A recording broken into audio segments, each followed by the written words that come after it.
a leader, what if you were asked to coach an employee or peer within your organization?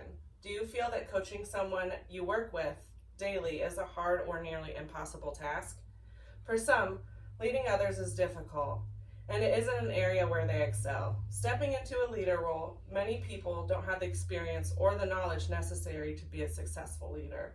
Organizations have to help build up leaders to be effective and successful by providing them with a process and the tools they need to learn and follow so they can be successful. As an operations manager, I play a vital role at my company. When I first stepped into this role, I knew that I needed to improve my leadership skills so that I could be effective at my job. So I met with a coaching consultant and took a leading and coaching assessment. This coaching assessment asked a series of questions that analyzed behavioral style that would help you to improve communication and highlight areas that needed improvement.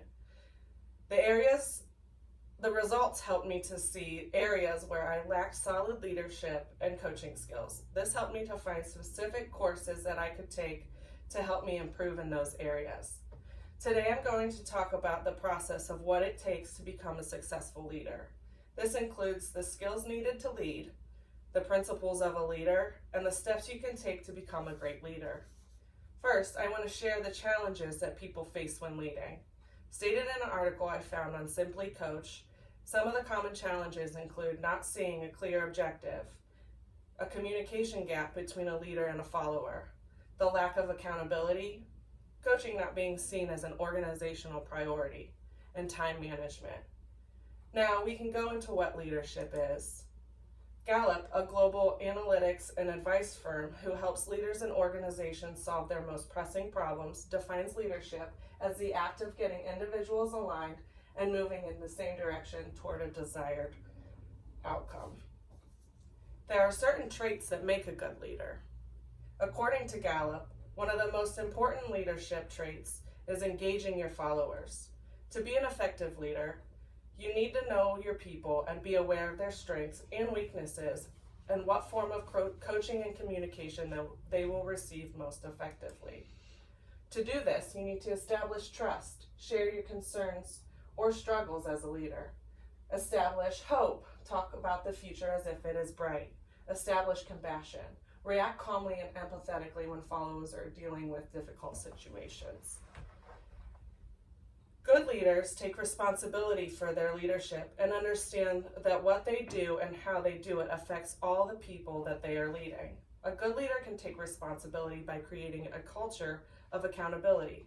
An example would be openly committing to plans or ideas so your people can see what you are responsible for and hold you accountable. There are essential leadership principles leaders need so they can be successful. The Leading Effectively staff wrote an article on the Center for Creative Leadership's website showing 6 core leadership principles. It's create, try, facilitate, advocate, promote, and model. Create safe, supportive, and challenging environment.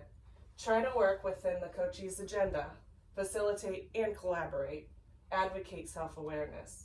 Promote learning from experience, and model what you coach. Furthermore, to become a successful leader, there are certain skills that you need to learn.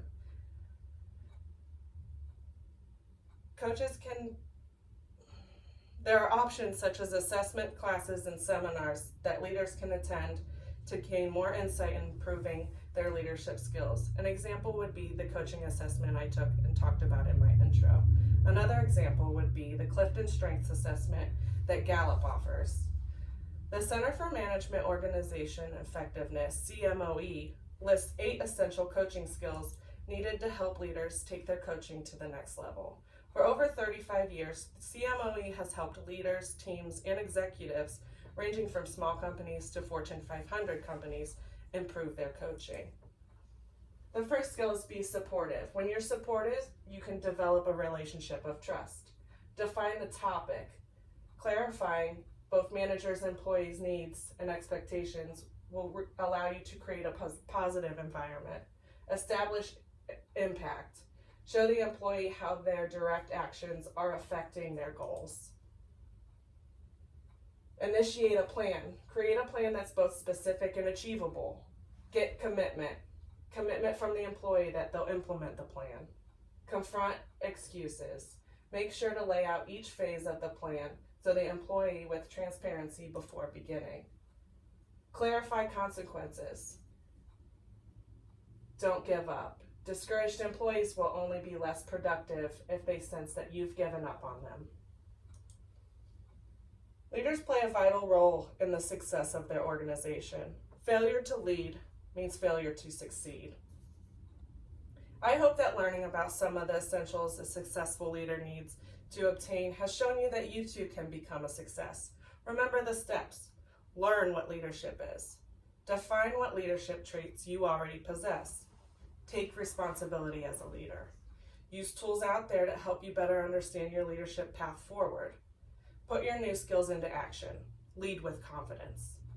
Learning how to lead will help you in many aspects of life. In my introduction, I asked you if you feel that coaching someone you work with on a daily basis is a hard or nearly impossible task.